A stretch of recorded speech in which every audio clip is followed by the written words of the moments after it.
नमस्कार, स्वागत है आपका हमारे इस YouTube चैनल पर। मैं मुनमुन श्रीवास्तव आपका हार्दिक अभिनंदन करता हूं। दिल्ली विश्वविद्यालय में दाखिले की दौड़ चल रही है और सभी चाहते हैं कि दिल्ली विश्वविद्यालय के अपने पसंद के कोर्स और कॉलेज में उनका एडमिशन हो जाए, लेकिन ऐसा संभव नहीं है क्योंकि सीटों की संख्या सीमित है और आवेदन असीमित हैं। फिलहाल अभी पीछे एक अपग्रेड राउंड कराया गया, लेकिन बहुत से स्टूडेंट की सीट अपग्रेड नहीं हुई और अब वो चाहते हैं कि अपग्रेड का एक मौका उनको और मिलना चाहिए। इसके अलावा कुछ और भी सवाल हैं, हम पहुंचे हैं इन पर बात करने के लिए डीयू के दौलत राम कॉलेज में और हमारे साथ मौजूद हैं दौलत राम कॉलेज की प्रिंसिपल प्रोफेसर सविता राय, और उनसे जानेंगे कि मैम क्या स्टूडेंट्स की संभावनाएं आगे एडमिशन के डीयू में बनती हैं या हम मान के चलें कि सीट्स आर ओवर। स्वागत है हमारे चैनल पर।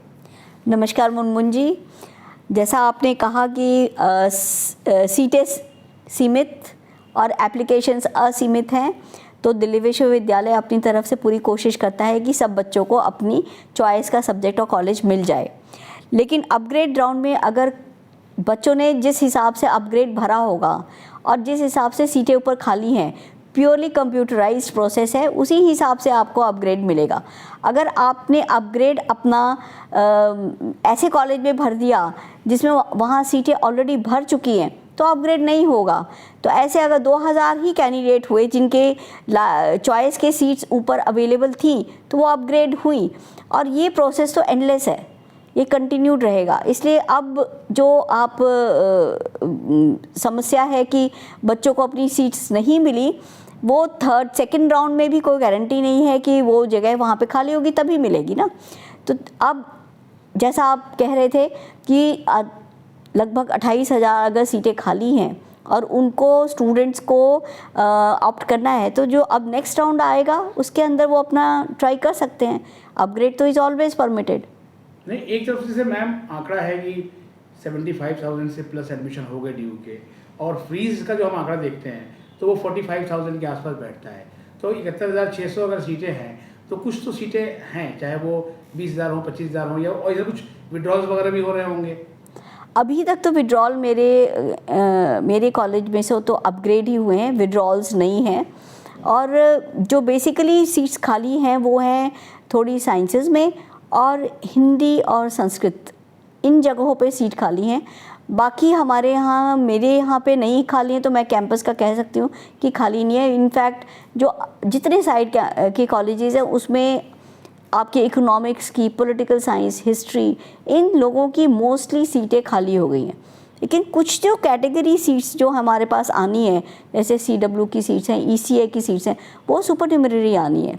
तो वो हमारी 5% जो सीट्स हैं उसकी जो डिक्लेयर होगी, उसमें जो एक 2 हर एक कॉलेज में सीट होगी, उसके लिए आपके उस कैटेगरी के लोग कंटेस्ट करेंगे।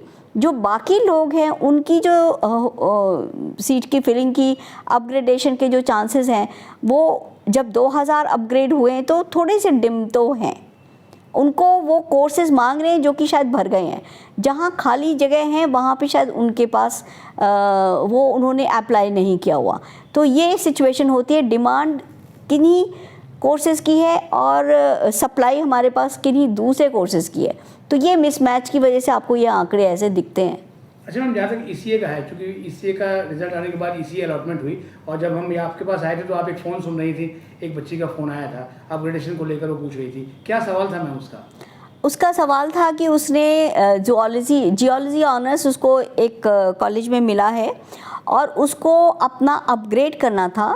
तो उसका फर्स्ट और सेकंड प्रेफरेंस 2 और डिफरेंट कैंपस कॉलेजेस थे, तो she wanted to upgrade to those 2 colleges, और ये जो इसका प्रेफरेंस था वो 5th-6th पोजीशन पे जो मिला। तो अब वो उसका सवाल था कि मैं क्या अपग्रेड करूं या ना करूं। जब आप अपग्रेड करोगे किसी भी कैटेगरी में हो, वो CW कैटेगरी में लड़की थी, अगर वो अपग्रेड करेगी तो उसको उसके अपर पोर्शन पे जितने सब्जेक्ट्स हैं वो मिलेंगे। उन्होंने अपग्रेड करने का जो अपर पोर्शन था उसका फूड एंड टेक्नोलॉजी और दूसरे एरिया में था, तो उसका अगर अपग्रेड हुआ फूड एंड टेक्नोलॉजी में तो उसकी मुश्किल हो जाएगी। लेकिन उसने CW कैटेगरी में उसने कहा कि मैंने जियोलॉजी भरा है और इन 2 कॉलेजेस में योगा एज ए ECA है नहीं। तो अगर आपके अपर 2 कैटेगरीज़ के अंदर, कॉलेजेस के अंदर, जहाँ आपने डिफरेंट सब्जेक्ट अप्लाई किया था, उसने वहाँ पे योगा है नहीं, तो उसको कॉलेज और कोर्स अलॉट नहीं होगा।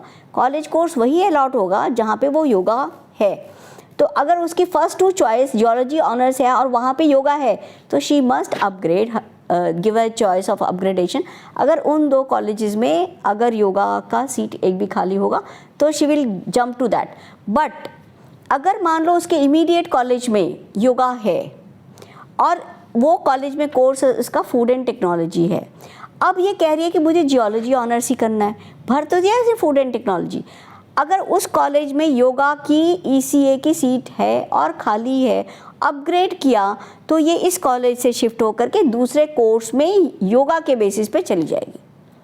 अब कैंडिडेट को डिसाइड करना है, पहले आप बड़े ध्यान से देखो कि जो आपने अपग्रेड करना है तो उसका जो आपने डिफरेंट बच्चों ने तो कोर्सेज भर दिए हैं, अब वो जियोलॉजी ऑनर्स उसको पढ़ना है, उसके ऊपर उसने 4 कोर्सेज में बाकी 2 कोर्सेज और भी BA प्रोग्राम के रखे हुए हैं, उसको अब वो क्लियर है कि मुझे वो BA प्रोग्राम के कोर्सेज नहीं करने, तो अगर उसको ध्यान से देखना पड़ेगा, अगर योगा उन 2 कॉलेजेस में नहीं है आप सेफली अपग्रेड करो।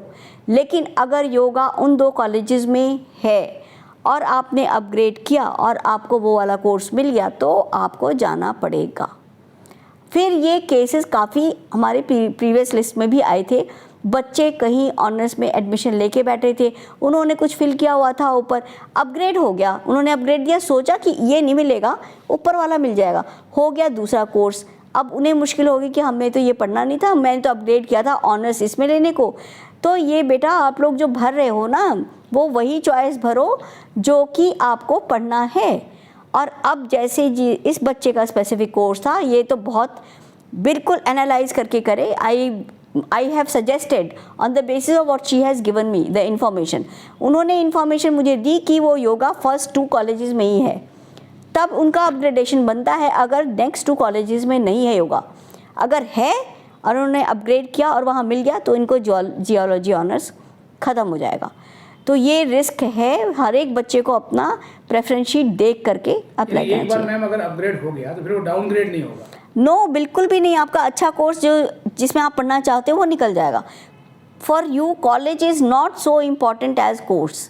हर एक ड्यू की मैंने बार बार कही, डिग्री बराबर, कॉलेज भी नहीं लिखा होता। हर एक कॉलेज में बिल्कुल नैक की आप रैंकिंग देखिए, दिल्ली यूनिवर्सिटी के सारे कॉलेजेस बहुत अच्छे रैंक के हैं, तो आपको कोर्स पे जाना चाहिए, कॉलेज के ऊपर नहीं। जैसे आपने मैम बताया कि साइंस में जो है वो थोड़ी सीटें खाली हैं, तो क्या आपको लगता है जो 3rd राउंड आएगा तो उसमें साइंस के ज़्यादा अपॉर्चुनिटी होंगी? बिल्कुल होंगी। 3rd राउंड में आपको साइंस की अपॉर्चुनिटीज़ भी मिलेंगी, आपको हिंदी की भी मिलेंगी, आपको संस्कृत की भी मिलेंगी, कुछ कोर्सेज BA प्रोग्राम के भी हैं वो मिलेंगे आपको, हैं काफ़ी सीटें खाली हैं।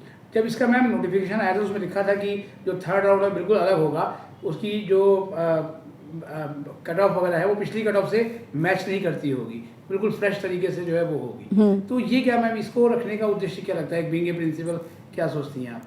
ये तो एक्चुअली सारा डेटा हमारी सेंट्रल एडमिशन कमेटी के पास होता है और वो जब देखते हैं कि फ्रीज़ करने के बाद भी कुछ सीटें हैं ऐसी जिस पे माइग्रेट ही होते रहेंगे तो वो अपना उस तरह से पॉलिसी निकालेंगे। मतलब I will not be able to comment on it अभी।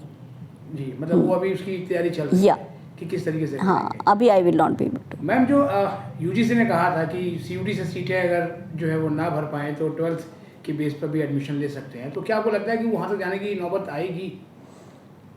कुछ हो सकता है 6-7-8 हज़ार सीटों पे अगर दिल्ली यूनिवर्सिटी, क्योंकि हम भी चाहेंगे कि जल्दी से सारी सीटें भर जाए और 29 अगस्त को सेशन स्टार्ट हो गया है तो नए बच्चे भी हमारे टाइम पे आ जाए ताकि उनका ज़्यादा लॉस ना हो। तो हमारे वाइस चांसलर साहब ने भी कुछ ऐसा ही इंडिकेट किया था। तो अगर हमारी 3rd राउंड के बाद भी सीट्स खाली रहेंगी तो university will take call and it is actually local बच्चे होंगे उसमें जो कि 12th क्लास के मार्क्स में ज़्यादा बेनिफिटेड होंगे, जहाँ तक मुझे डेटा दिख रहा है दिल्ली के जो स्टूडेंट्स हैं। तो सीट खाली रोकने से तो अच्छा, खाली रहने से तो अच्छा है कि भर जाएं अगर उसके सीट्स के टेकर्स हैं तो। जी, आज का मैम लास्ट सवाल, जो बच्चे जिनको सीट मिल गई है उनको आप क्या सलाह देंगी और जिनको अभी तक सीट नहीं मिली है, क्योंकि जिनको सीट मिल गई है वो अभी दिल्ली आए भी नहीं हैं, उनमें से बहुत बच्चे अभी क्लास करने नहीं पहुंच रहे हैं, और जिनको नहीं मिली उनको क्या सलाह देंगी आप? देखिए, जो CSAS राउंड 1 का जो सेशन 29 को शुरू हुआ था उसमें से मेरे कॉलेज में अराउंड 80% बच्चा तो आ गया है। 20% बच्चा वो नहीं आया था जो कि CSS राउंड 2 में भर के अपग्रेडेशन की वेट कर रहा था। तो वो बच्चे भी अब आना शुरू हो गए हैं। लेकिन जहाँ तक यूनिवर्सिटी के करिकुलम का सवाल है, मैं ये बच्चों को बोलना चाहती हूँ कि you are missing your classes. हमने बड़ी डिटेल्ड ओरिएंटेशन ली है बच्चों की, क्या जी लेना है, क्या VAC, कैसे SEC, कैसे अपना डिग्री डिज़ाइन करना है। ये जो हमने बड़ी पेनफुली एक हफ्ते में ICT की how to use your Google form, how to use your MOOC, Swayam portal etcetera, ये जो हमने बैठ करके ऑफलाइन समझाई है बच्चों को, वो उन बच्चों ने मिस किया है। और अब ये बच्चा कम भी नहीं है, मेरे कॉलेज में अराउंड 20% बच्चा है, उन लोगों को बड़ी सीरियस दिक्कत हो रही है। अभी सेकंड राउंड के जो बच्चे ज्वाइन कर रहे हैं वो भी पूछ करके कर रहे हैं। तो बहुत सलाह मेरी यही होगी कि जिसने अपना एडमिशन ले लिया, please come and join immediately. Delhi university में कोर्स बिल्कुल टाइम पे शुरू होता है, classes are on full swing. आपके मिड सेमेस्टर भी होंगे, आपकी एक्टिविटीज़ भी शुरू हो गई हैं, जैसे कि इलेक्शंस का दौर अब चल पड़ा, हमारी क्लासेस नहीं मिस होती। आप प्लीज़ जो फर्स्ट राउंड और सेकंड राउंड में एडमिट हो गए हैं, you come and join, you will be missing your classes. And also आपकी जो अपॉर्चुनिटी होगी, आपको एक पर्टिकुलर कोर्स VAC में करना है, पर्टिकुलर कोर्स आपको SEC में सेलेक्ट करना है, वो कोर्सेज सारे फिल हो जाएंगे। और हम कोर्स में भी सेक्शन फिक्स करते हैं कि एक सेक्शन में हमारे पास 60 बच्चे होने चाहिए। अब आप अगर लेट आ रहे हो, चॉइस भी लेट दे रहे हो, तो चाहे आप टॉपर रहे हो उस लिस्ट के, आपको वो कोर्स नहीं मिलेगा अपना। आप जो सोच रहे हो आप अपनी डिग्री इस तरह से कॉम्बिनेशन बनाओगे, कुछ पेपर्स हैं जो कि बहुत इंपॉर्टेंट है, फर्स्ट निकल जाते हैं, वो पेपर्स निकल जाएंगे और निकल भी गए आप लोगों के लिए जिन्होंने ज्वाइन नहीं किया। तो आपको left over so called paper मिलेगा। मेरे पास बड़ी एप्लीकेशंस आ रही हैं कि मैडम हमें स्प्रेडशीट करना था और हमारे को रचनात्मक लेखन मिल रहा है, अब हम क्या करें, हमारे तो करियर ये है, हमें माइनर बनाना था। ये एक्सक्यूज़ फिर कुछ नहीं होगा। अब जब पहली बार सब बच्चों ने फॉर्म भरे, गूगल फॉर्म, हमने उसके अकॉर्डिंग सेक्शंस भी बनाए, ज़्यादा डिमांड वाले हमने पेपर्स भी ज़्यादा सेक्शंस बनाए। लेकिन अगर अब ये 20% बच्चा आ जाता है, जो कि अराउंड 200-300 बच्चा होगा, वो 200-300 बच्चा अगर बाद में आके बोलते हैं कि हमें ये पेपर चाहिए, तो हमें बड़ा मुश्किल है एडजस्ट करना। तो बच्चों का लॉस है। They should come immediately and they should fill their forms on, it's not a fixed compartment course, core is fixed, rest you have to choose, sections are being made and now the classes are on, so you are losing the bus for the good courses. So my humble request is please come and join the courses ASAP. और जिनको madam अभी तक seat नहीं मिली है, जिनको seat नहीं मिली है उनके लिए बेस्ट विशेस। बहुत सारी सीटें खाली हैं, अभी हमारे पास अराउंड 20-25 हज़ार सीट खाली हैं। तो 25 हज़ार सीटों के अंदर, लेकिन ये है कि अगर अपॉर्चुनिटी आपको मिलती है, सब्जेक्ट मैपिंग आप देख लो, करेक्ट होना चाहिए, जो उसकी वजह से बाहर निकले, जिन्होंने कोर्सेज़ में अपनी ऑप्शंस ठीक नहीं लिखी, जैसे आपको बताया मैंने कि कुछ कोर्सेज़ हैं जिसके अंदर बहुत लो एडमिशन्स हुए हैं। अगर आप ऑप्ट कर सकते हो तो please go ahead with that. लेकिन अगर आपकी सब्जेक्ट की चॉइस बिल्कुल ऐसी है जो कि ड्यू में नहीं मिल रही, तो फिर आपके ऊपर है, आपको एडमिशन नहीं मिलेगा, तो you have to choose your option somewhere else. बहुत बहुत धन्यवाद मैम समझने के लिए और इतनी अच्छी गाइडेंस के लिए। Thank you Munmun ji.